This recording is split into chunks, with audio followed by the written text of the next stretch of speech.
everyone, and welcome to our first webinar of 2025.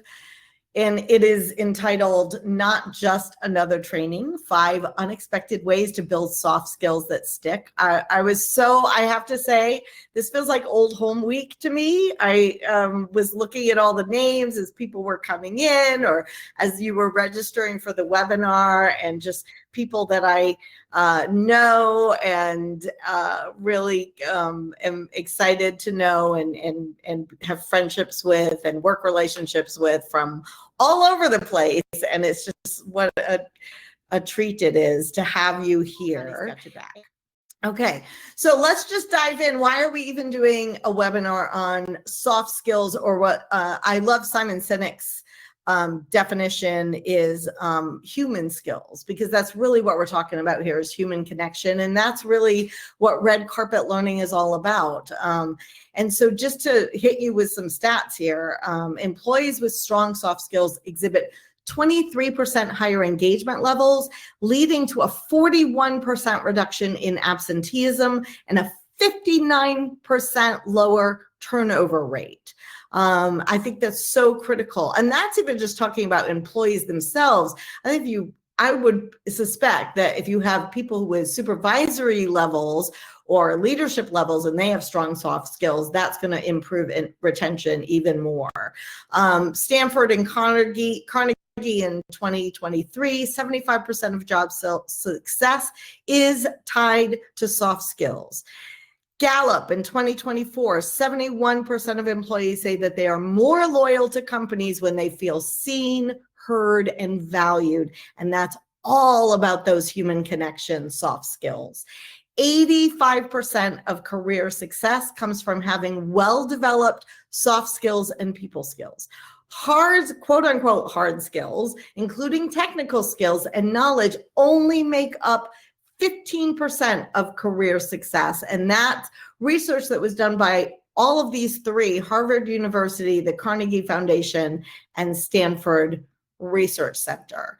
We also have experience with our customers letting us know that, especially customers in long-term care and senior living. So I know we have a lot of people in that field on this call, and then others who are not, but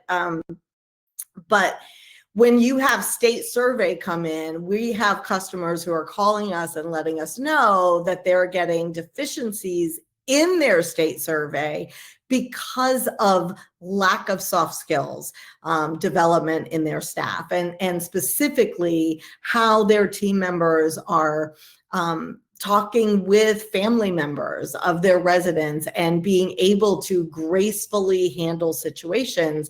And if they don't have those skills, or those skills have not been developed, that is showing up in complaints, and that is showing up in your state survey results.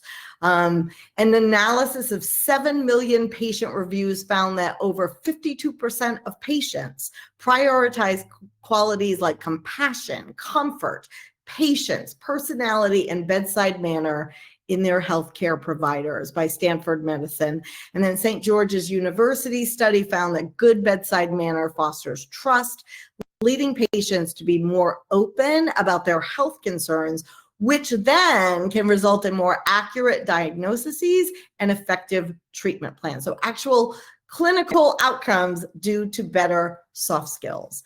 Right now, Customer Experience Impact Report in 2023 found that 73% of customers say a positive experience with a friendly employee is what made them fall in love with a brand. 92% of HR leaders say soft skills are more important than ever in the AI-powered workplace, and that's Gartner 2024. 71% of employees say they're more loyal to companies where they feel seen, heard, and valued. Apparently, I thought that was so important, I put it in twice. And I want to just talk about the whole AI thing, because this is, it's not only is it coming, it's already here, but I think we have only seen a fraction of how AI is going to play in the workplace. But the thing is, what it can never replace is human connection. In fact, it's going to make human connection, human level interactions those soft skills, those human skills, even more essential. So what are soft skills? So soft skills are the human-to-human habits that turn everyday interactions into moments of connection. They are the way that we show empathy, that we listen with intention, that we speak with kindness, and that we lead with heart. So this is where I'm actually going to ask you to put something in the chat. I want you to think about, when you think of soft skills, what are some of the most important soft skills for people to have in your workplace? So is it empathy? Is it compassion? Is it diffusing upset customers? What is it? Go ahead and put that in the chat. And I'm going to briefly get out of slideshow mode here so that I can see your responses. And I'm seeing, yeah, I love this. Thank you. I love your interaction. Yay. Hi, Susan. Compassion and empathy in the dental space. Yep. Empathy, authentic smiles. I love the authenticity. Empathy and good listening skills. Yes, Marin. Jamie, compassion, drive to serve others. Mary Jane, active listening with empathy. Karen, empathy and compassion. Joyce, compassion. Nadia, empathy and the ability to de-escalate, so important. Joelle, compassion and grace. Hi, PK, eye contact. Rachel, compassion. Samantha, the ability to build rapport and make people feel heard and comfortable, make people feel comfortable. Amanda, communicating with patients, residents, caregivers, especially after the passing of a resident. Liz, clear and detailed communication so that people will feel comfortable in what to expect. You're an expert in that, by the way, in our workouts. Liz has a great company and I work out with her as often as I can. Kim, the ability to listen effectively. And Louise, compassion, empathy, making people feel happy. I love that. What a great way to end. Happy, making people happy that they chose us for their health care. That is beautiful. Thank you so much for sharing those. And I agree with all of those. So who am I? I think when I look at everybody's name, I think most people here know who I am, but maybe some are new. And also, I think that some of you may have an experience with us that is one thing that we do at Red Carpet Learning, but you're not quite sure, of all the other things we do. And specifically, why do I have the right, or what expertise do I have to be able to actually have this conversation that we're having today? So just about me specifically, so I'm the founder and CEO of Red Carpet Learning Worldwide. We'll talk about that in a minute. I've written these 3 books, 2 on red carpet customer service, and then Employees First was focused on the employee experience. I've been very fortunate, and this is all due to you. Thank you for being voted one of the top 30 global gurus in customer service several years in a row. And that's because of you more than it is because of me. Thank you. But be more so than that, especially since my first book came out. Before my first book came out, I was mainly a keynote speaker. And then people read the book and came to me and said, this is great. How do we implement it? And that's when Red Carpet Learning was born. And so that was in 2008. So however, I'm not a math whiz. So however many years that is, over 20 years, almost 3 decades now, I think, that we have been working with organizations to do really 2 things. One, design and develop their customer service skills, or almost 2 decades. I'm doing the math now. Their customer service, not just their program, but their skills, right? And then since the pandemic, we've been doing employee orientation redesign as well. And so what this means is that, and most of those programs have been delivered from me. We did have someone at one point who was excellent, and she was also delivering the programs. But between my experience and her experience, one of the things that we have really refined and really understood is what actually shifts behavior. What actually is going to make the difference when you put someone, or in a room and you are delivering a program? What is the difference between whether they take that program and they actually apply what they learned on the floor, or it was just a fun program? And my team will tell you that I'm obsessed. Like, even now, as we venture into the world of online learning and audio learning and all kinds of things that we're talking about, the main question I have is not how do we make this convenient, although I do want to make it more convenient for people, but not at the expense of results. And so my main question is always, okay, how are we going to take this from informational to transformational? And we have done that. So we have clients. I was just on the phone. In fact, somebody who's on this webinar right now, I was on a Zoom with her, and they have been using what we brought for them we developed with them for over 10 years now. And in talking with our CEO the other day, these are her words. She said, we have to stick with I won't say the name of the program, but she said, because it is woven deeply into the fabric of our culture. And that just is so gratifying to me. It's so different than like the flavor of the year. And I'm often saying, I don't want to be someone's flavor of the year.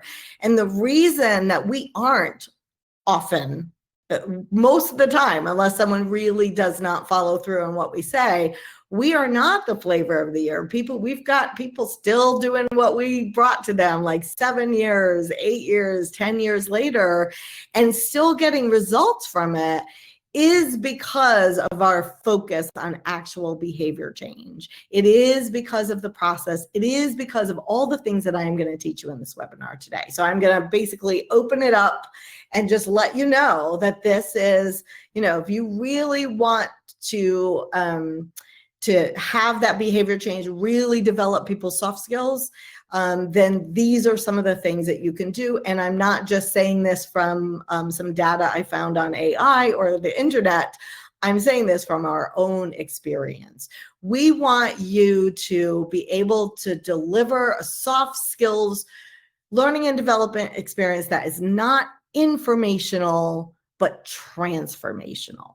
So let me start by saying, here are 3 reasons I'm seeing that organizations are not seeing results from their training efforts related to soft skills, where they come to us and they go, well, we did this training, but nothing really stuck, or it lasted for a few minutes or a few days, and then that was it. We didn't really see the results on the floor. So these are 3 reasons why that's happening. Number 1 is there aren't really clear expectations being set, and or those skills are not actually being developed in their team. And one of the things that I hear over and over and over again is the phrase, it's just common sense. Like, those soft skills are just common sense. And there's a lot of reasons why that's not necessarily true. I mean, 1, it depends on who you are, the generation you grew up in, the family that you grew up in, also the organization that you have, like basically the way you interact with residents, for instance, in a senior living community, or patients in the dental chair, might be very different than like if you were working in a tattoo parlor or a high-end luxury hotel, right? Or a tech company. Like, there are just different types of interactions where you use those soft skills. And if you're not defining it for people, if you're not setting those expectations and then developing those skills, then you can't, necessarily have those expectations. And I'll give you an example. I was just recently leading a leadership development program, And we were working through scenarios, connecting the dots between real situations that these people were facing every single day with their team members, and those things that they were learning. So there's your first tip right there. You connecting the dots with, here's a real scenario of things that I deal with every day, and here's how I applied these soft skill learnings, right? And so the question or the scenario that came up, which was real, was this was a senior living company, and the leader said, how do you get your team members to speak more professionally? And first I said, well, what does that look like? Because again, professional is different depending on what you think it is, and also what type of organization it is. And so one of the things that came up was that this new person, it was probably their first job, was calling the older adults that she was serving old people in front of them. And there were just some other things where it was just a little too familiar, right? And so I asked the question, I said, well, the first question I have for you is, what learning did this person and anybody else who comes to work for you have in your organization that showed them how to talk to older adults, and what professional looked like? And the room was silent, because of course there hadn't been any. And that's the thing. I'm like, well, we can talk about how to have this, what we were calling difficult conversation, this coaching moment with your team member. But the reality is, if I'm going to coach you, is that we first have to look at the fact that that expectation was not set, and there was no skills development. So you cannot really have an expectation around people's soft skills if you haven't set the expectation to begin with and then given them the skills. This particular person, was their first job. Their first job. There's just no way that they were going to be able to deliver on that expectation that they didn't even know existed, and that maybe they grew up in a different family, and that's what older adults were called. We're old people, and that seems perfectly fine for her. So I want you to just be thinking about that. Is that something that you or your colleagues or your team members might be doing? The second thing I see is death by PowerPoint. And this is a new term that I just coined: informational cram. Informational cram.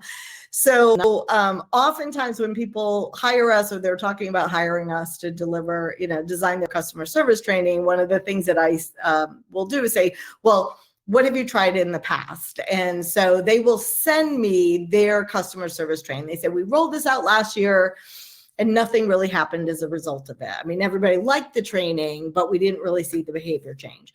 And when I look at it, it is a big, and this has happened so many times. It's a big, long PowerPoint with a whole lot of information, like a lot of information, and not a lot of interaction. Or the interaction was like discussion. So there might be interaction, but there's not a lot of skills practice. They're not actually practicing those skills. So think about this for a minute.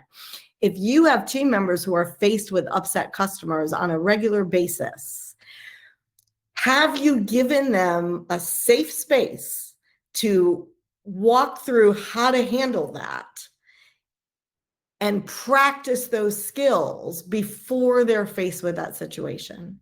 And if you haven't, then we cannot expect them to do it differently. But also, just telling them is not developing their skills. You really want to take the time to develop their skills. And we'll talk about how to do that as we go through this webinar today.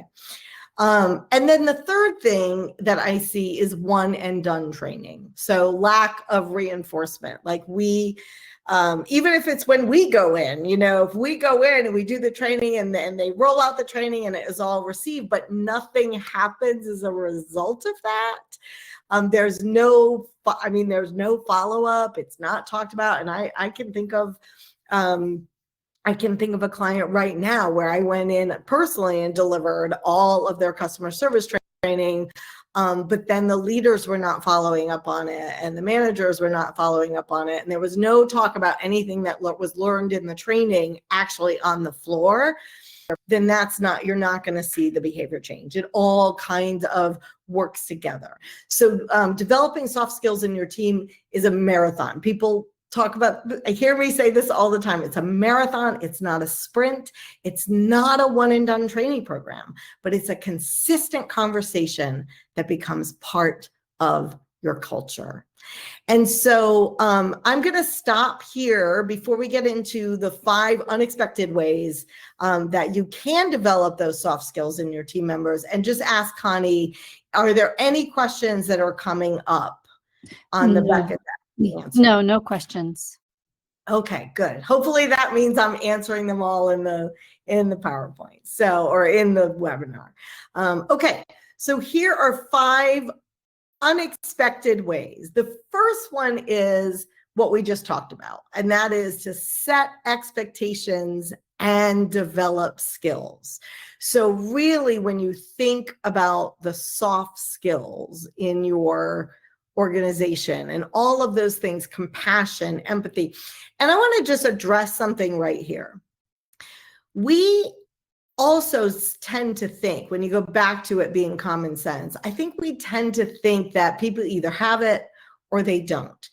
And at some level, that is true. At some level, people do have a natural inclination one way or another.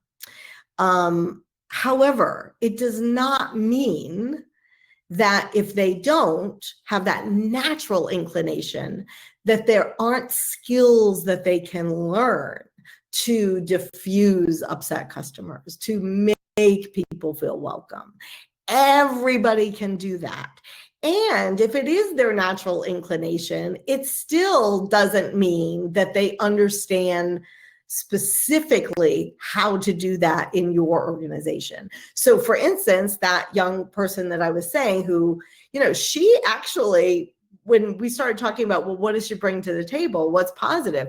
She's actually very engaging with the residents. The residents love her. She has this natural ability to just make them feel, positive. The only thing was the language. That was it. She just didn't have the vocabulary that was needed. And then that was that was also making an impact. So even if someone is naturally inclined to have those soft skills, it doesn't mean there aren't things that they could learn. Okay. But getting back to the people who aren't naturally inclined. So I will tell you that I personally, all the assessments I've taken, and also just everyone's experience with me, I am wired to start things. I really am. I started this business, but as a child, I was putting talent shows on in my backyard. I was starting parades for the 4th of July. I was collecting money for the Jerry Lewis telethon. I put the haunted house on in my shed. I am a starter. That is my unique gift. It is my natural inclination. Managing what I have started, not so much. But as an entrepreneur and as someone who works lean with a lean team, I have had to learn and develop skills. Do I do it as well as someone maybe who is naturally inclined to be a project manager? Nope, definitely not. My lane is definitely getting the thing started. However, I wouldn't still be in business if I wasn't able to learn those skills, right? And so you can learn skills. You can learn soft skills, even if they're not your natural inclination. The second thing is, and so going back to that, are you developing those skills? And we'll talk about what that looks like a little bit more as well. The second thing is to remember that less is more. So remember when I talked about death by PowerPoint, I look at some of this training and people are just cramming so much information in. And so a lot of times, so for instance, we have a leadership development series, 6 modules. And when someone first asked me to develop that, we were talking about, can we get it all in one day? And I said, well, I mean, we could try to get it in an all day, but if you actually want people to deliver on what they're learning, to change their behavior, then we can't do it in one day. It's not going to happen. There's just too much information. People learn in chunks. They need time to like take one or two pieces of information, practice those skills, and then practice them on the floor, and then come back and learn one or two more. And I'll tell you, even with our customer service programs, we usually design them so that they're in at least 2 modules, or in some cases, 3 modules. And invariably what happens is the first rollout, that's what everybody does, because I've really impressed on them how important it is. And they come back and they tell me things like, oh my goodness, so-and-so who never smiles is smiling and greeting people. And like this person, I mean, clinical outcomes that we've had because we're being more present with customers, which was one of the principles that we were teaching them, and all of these things. And then when after like a year or so goes by, we start to slip back into what's more convenient, and we do it all in one day. That's what happens. I say we, but it's actually them. It's my clients do it all in one day. And I will say, okay, I want it to be convenient for you, and I completely understand. And I'm going to ask you, are you getting the same results that you got from the first rollout? And in almost always, it's like, well, no. I mean, they love the training, but we're not seeing the same types of results. So you have to understand that less is more. Don't worry, I'm going to show you a way to make it more convenient for you later on in this webinar. You also want to give people a chance to practice their skills. So in other words, for the first one was like, set expectations and have training, because lots of times we don't even have training. But then the third one is during that training, discussion is important. That kind of reflection and interaction is important. But even more so, different ways, whether it's role play or poster, like we have a poster activity that people fight back on. But the truth is that when people like create posters about things, they're using a different part of their brain, and it's helping them think through in a different way, and using scenarios, real world scenarios, and helping them figure out how do we use our soft skills in this particular scenario that we come up against every single day in our job, right? So giving people an actual chance to practice those skills. Now, I know I have learning and development experts on this call today. So I want to say right up front, and I would say it even if you weren't on the call, I'm going to show you this learning pyramid, understanding that the science behind the numbers is iffy. Like this was something that was proposed many years ago, and not so much the intention behind it, but like the 50%, 75%, 90%. That they've not been able to prove the specific percentages. However, the reason I'm sharing it with you, and then I'm going to share some other data with you as well, is that it does seem to be a really good visual for people to kind of wrap their head around this. And really just understanding, even if you don't pay attention to the percentages, understanding that people have deeper levels of learning if it's just a lecture versus they're reading something, whether they're watching a video, a demonstration, discussing, practicing those skills, and then finally teaching others those skills.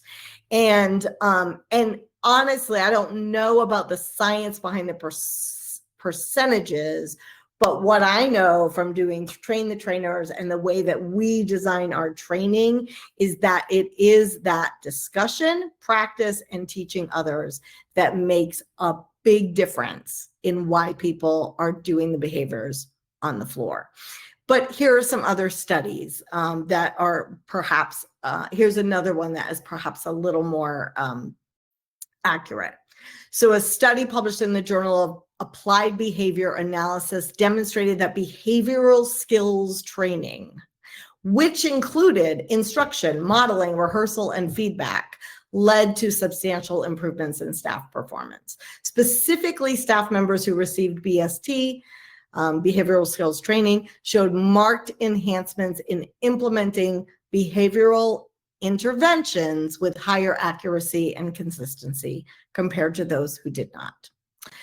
And then a study published in the Journal of Neuropsychology, Physiology highlights that with consistent practice, tasks require less cognitive effort over time.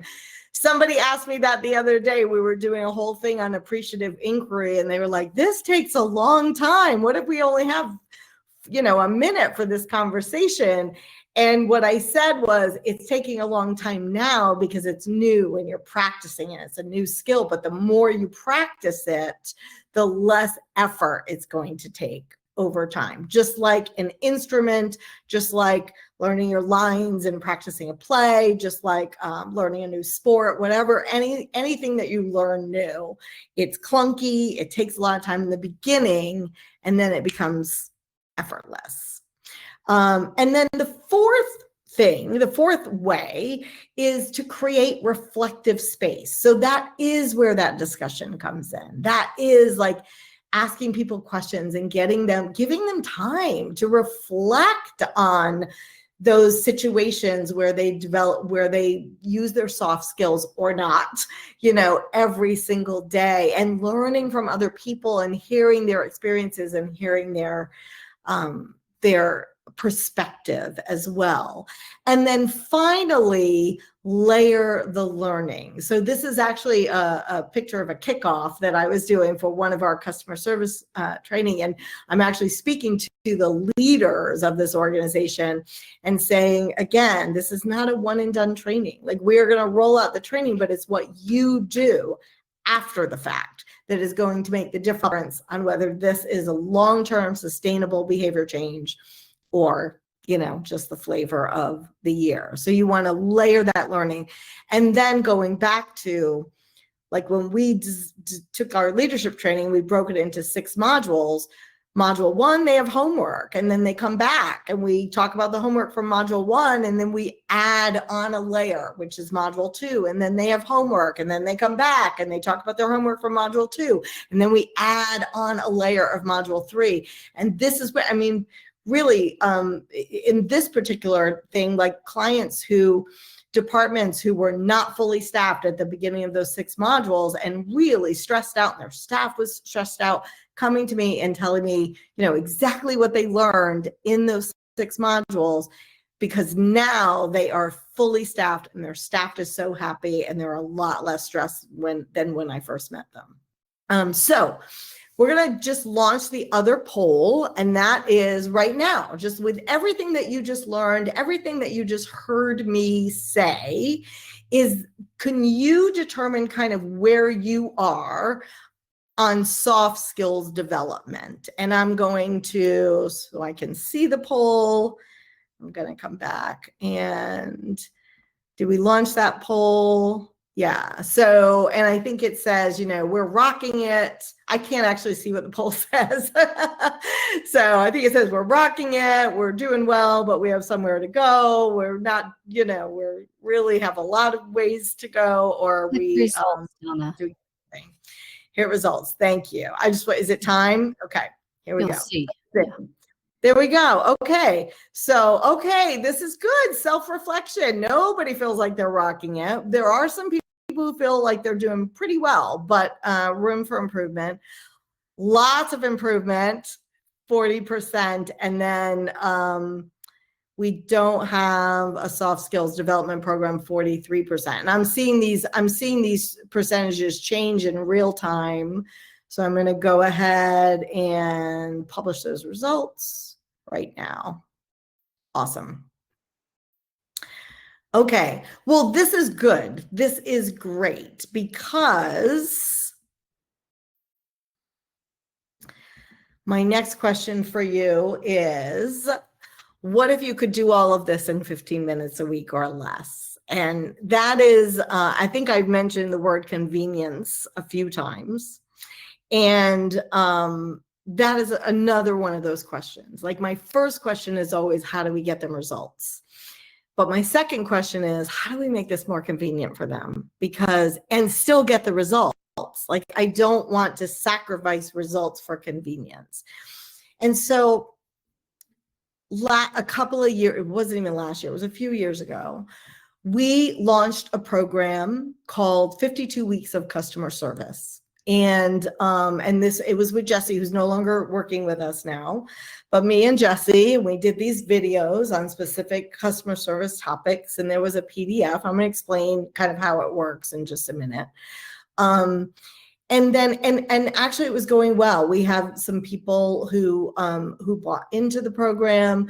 I've gotten feedback, like when the videos weren't there on time, I had people like emailing me going, we need the videos. So I know people were using it and finding value in it. And then my husband passed. I don't know if everybody on this call knows this, but in July of 2023, my husband passed away from sudden cardiac arrest. And things, changed for me. And so I kind of stopped producing the videos, and it took me a little while to catch up, to get back into work, to get back into the flow. And obviously grief is a long-term process, and I'm not through that 100%, but I'm definitely sort of back into the workflow for sure at this point. And so one of the things we decided to do recently is that we decided to go back and update all the videos and create all 52 of them for 52 weeks of customer service. So this is me actually in the studio. We have really great videos for 52 weeks of customer service. But not only that, I was in that studio doing over 104, because there was a couple of bonus videos too. So I filmed 104 videos over the course of 3 days, because we added a new product, which is 52 weeks of supervisory skills. And I'm going to talk more about that in the beginning. And then, of course, you can have one, you could have the other, or you can have both, depending on what works for you. So let me tell you a little bit about what you get. Now, hopefully, I just want to say this. I worked really hard to make this program, this webinar, content rich, whether you purchase or license this product or not. And I hope that you felt like you got value from the webinar today. And I have bonus material for you as well, so hang in there. However, this is something, should it be interesting to you, that's going to make everything we talked about just that much easier for you. So the first thing is, what you get with each of the course, customer service supervisory skills, is one video a week on a very specific topic. And I'm going to talk about those topics in just a minute. 52 of them, so every single week. And there are some bonus ones as well. Then you get a downloadable PDF with activities, reflection questions, and calls to action. And the way this is designed is as a hybrid program. So you know me, like if I really care about behavior change, I have not yet found a way to just put a video in front of you or put an online course in front of you and say, okay, they're going to do it differently on the floor after they take this course. We're still talking about that. We're still trying to figure that out, but those are the results that I want to help you get. So these are designed for you in your huddles, in your stand-up meetings, in your staff meetings, to lead, should you choose, one micro learning session a week on soft skill topics. Okay. And it gives everything that we just talked about. So I give you the video with the information, but then the PDF has an activity, reflection questions, and a call to action. And if you, and I'll say, ideally it's designed so that you're doing this for 52 weeks, every single week. Because again, that repetition, that building, layering the learning. But I know people who used it once a month, and then they would just choose the topics that they liked and they would do it in their once a month staff meeting. There are a variety of different ways that you can use it. I'm just telling you the way it's designed to help you get the best results. So this is like an example of what the PDF would be. I wanted to show you an example of the video. Sadly, it doesn't play very well on the software, so it wouldn't be great. You can, my team, if they're not already, they're putting the link to where you can get more information and actually purchase this product in the chat, and they will do that repeatedly. So just check in the chat. And you can, that link will take you to a page where if you scroll down, it will show you a way to get a free sample of a video. So you can see the video. But this is what the PDF looks like. So you get instructions on how to use this, and then it gives you a specific activity to do, debriefing that activity, meaning making sense. Why did we just do this activity? How does it connect the dots to what you do every day on the floor? And then a group of discussion questions, and then a call to action. So you're gonna say, this week, we're gonna focus on this. And then you come back next week, you could talk a little bit about their experience before you dive into the next topic. So these are, again, you have 52. We don't have time for me to go through all 52, but I gave you like a little sampling here. Very specific. So customer service topics, human skills versus task level, the 10-foot, 5-foot rule of greeting, smiles, eye contact. Say this, not that. So that's about vocabulary and customer service. Treating upset customers to red carpet service. Telephone and email interactions we address. Product knowledge. Coworkers as customers. There's a whole module with different topics of coworkers as customers. The no gossip challenge. Even things like showing up on time and how that makes a difference, not just to your coworkers, but your customers as well. Being 100% focused and present, how to reset after a tough customer. And again, there are 52 of these. In supervisory topics, there is the transition from coworker to customer, building trust, the art of delegation, making decisions with confidence, interpersonal communication, critical thinking, creating a culture of care, creating a culture of clarity and accountability, what makes people feel valued, rolling out the red carpet for new employees, recognize and coach performance issues early.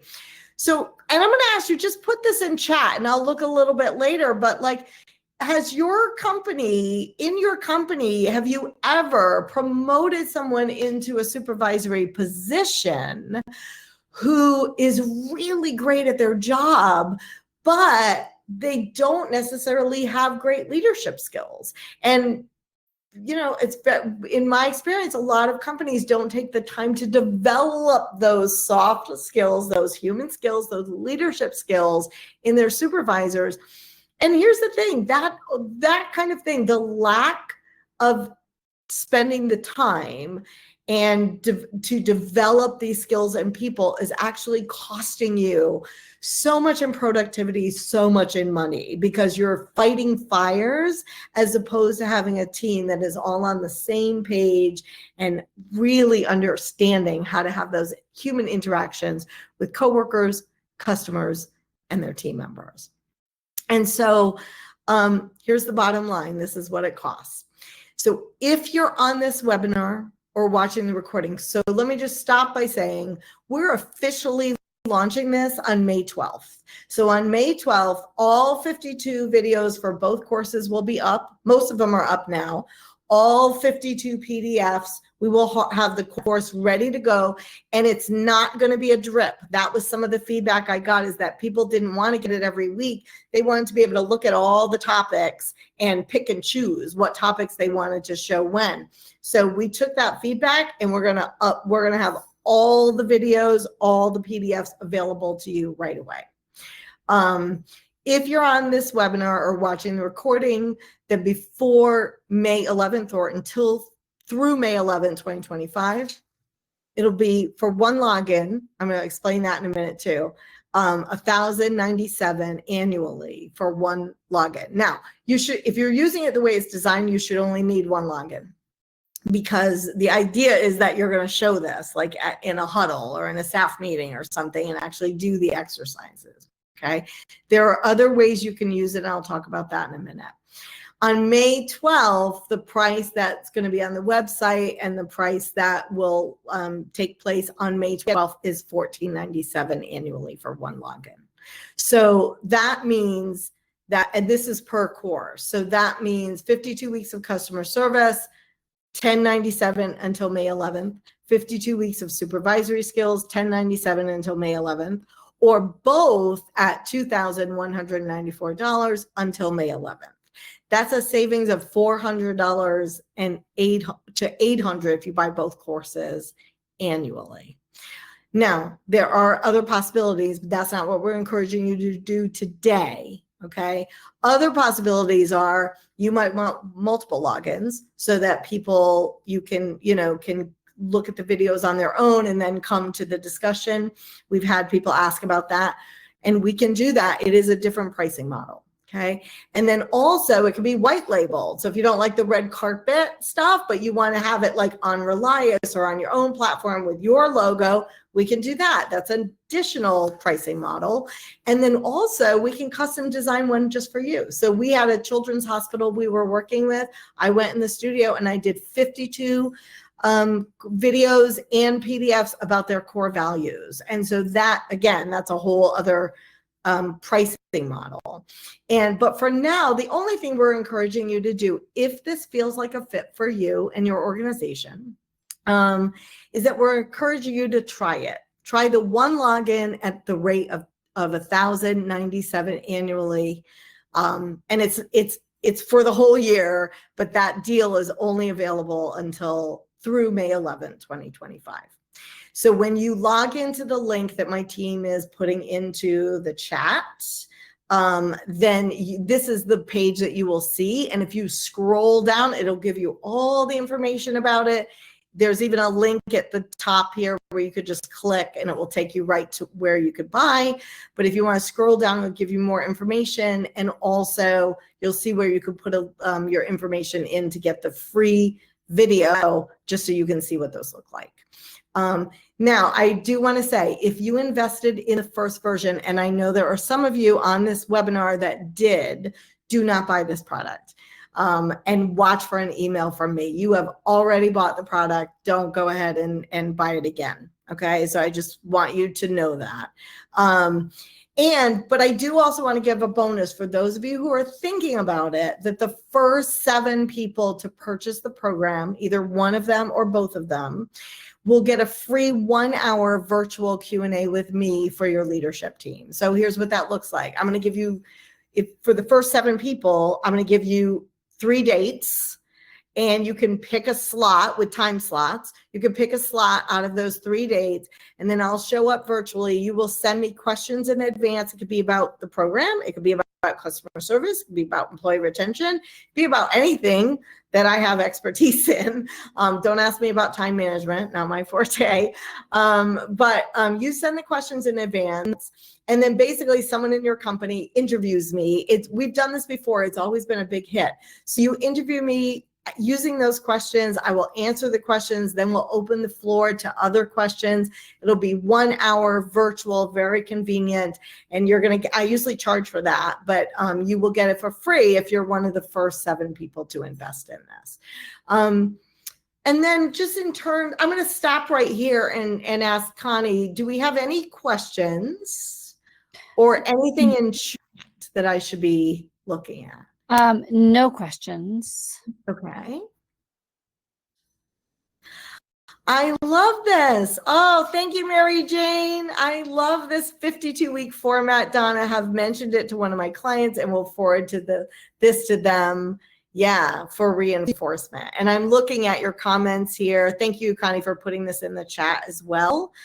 Always happen in every company I've ever worked. Samantha, I'm not sure what your relating that to, because I wasn't able to see the chat at the time, but I'm seeing yes. I probably asked you a question. Have you noticed this? Yes. And everybody's saying yes. This happens a lot with dental practices. The doctor promotes someone. Yes, that's it. Supervisory. Okay, that was the question. And does not know even how to train them. Yes, I've seen them in the organization I've worked with. And I would be surprised. I know there's only a few of you who actually responded to that, but I would be surprised if there weren't more people that were nodding their heads, because I see that a lot. We see it a lot. And a lot of times it is because we don't have time. And that is exactly why we really worked to develop this as something that would be, again, behavior change first, but then convenient as well. And so I want to, I'm going to end. Look at that. I'm right on time. That never happens. Again, so like I said, time management, can't teach it.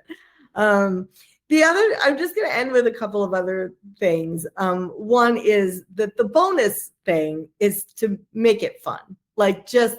Even just the activities are fun, but also we really do in our training. You might not be able to do this 52 weeks a year, but if you're doing a one-on-one, like that first training, because that could work really well. If you take all the tips that I shared and you create your own soft skills training using those tips, I mean, we're available to do that, but not everybody wants to or can do that. So if you take the tips, you'll get the recording, you can listen again, and use it to really create something that's effective. And then you do the one time training that really helps sort of set the stage. And then you follow it up with the 52 weeks. And that's the reinforcement. That's what we do with a lot of our customers, is that's part of the reinforcement, is every single week, are you doing this? And now we are created a tool kind of help you do it. So, but we always make it fun. And I will say 95% of the time people love that. They come in, we decorate the rooms, we roll out red carpets, we have clappers and toys, but the toys are not, a lot of times people push back toys like it's adults, but it's actually, from a learning and development standpoint, there really is something about having something for people to fiddle with. I say toys, but they're actually fidgets, right? Having those fidgets, having those things for people to fiddle with actually helps make them more comfortable so they can be more present to the learning. And there's all kinds of science behind that as well. And we see it help, but it also just adds to the fun. People come into our rooms and they go, wow, we did not expect it to be as fun as it was. We expected this to be another boring training.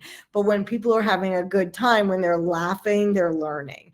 And so I said 95%, but we have also had people who have come in, really nervous about the level of kind of the fun stuff that we bring. And then they leave at the end of the day or the week or whatever believers, because they really understand and they kind of see the difference that fun makes. So how can you make it fun as well? So I'm going to end with 2 stories. The first is one that I tell a lot, and that is of a time when I was in a program delivering customer service training, and in between I was doing several sessions, and in between my sessions I would reset the room, and this person came in. She was again, we work a lot in healthcare and senior living, so she was a housekeeper in senior living, and she told me that she was told that she didn't deliver great customer service, but that nobody until that day, because she had just been in my class, had told her what that looked like. And she had her handout in her hand and she was thanking me. She said, I'm going to do it this way and I'm going to do it this way. And she said, when I was growing up, nobody ever talked about this. We didn't learn things like even how to give a proper handshake or how to say, that was pre-pandemic, but how to say hello, how important this was. I never learned that until today. And so I want you to let that sit there for a minute and go back to it's just common sense, right? And then the other story was shared with me by a participant in a leadership session. And she was telling me she had a difficult conversation with one of her team members. And then she noticed that they changed their behavior as a result of that conversation. And she thanked them. She said, I just want to know, I noticed you, I see you. I appreciate you. And the person who she was saying this to said, you don't have to say that. My mom just told me, just do it. You don't expect praise for it. So I never got that growing up. I don't expect it from you. And it broke my heart. It broke that leader's heart. And we both had this moment of realizing that, when you have those soft skills, when your supervisors have those soft skills and understand the importance of really connecting with their team members, not only are they helping to move things forward in the workplace, but they might be the only person who's actually ever connected with that team member in that way. The only one who's showing that appreciation, the only one who is connecting with care and compassion. And that's really why I do this. It really is. I really do. I really want to shift people's thinking into connecting on a human level. And isn't that what we all need right now? So I want to thank you so much for being here at our webinar. I know my team and I were really excited about today. We were nervous. I hope it was helpful to you. I hope that whether you walk away, clicking on the link, learning more, and hopefully, gaining a tool that's going to help you with your soft skills development. If you do, fantastic. And if you don't, I still hope you walked away with a nugget or two that's going to help you develop the soft skills in your team. Thank you so very much, and have a wonderful rest of your day.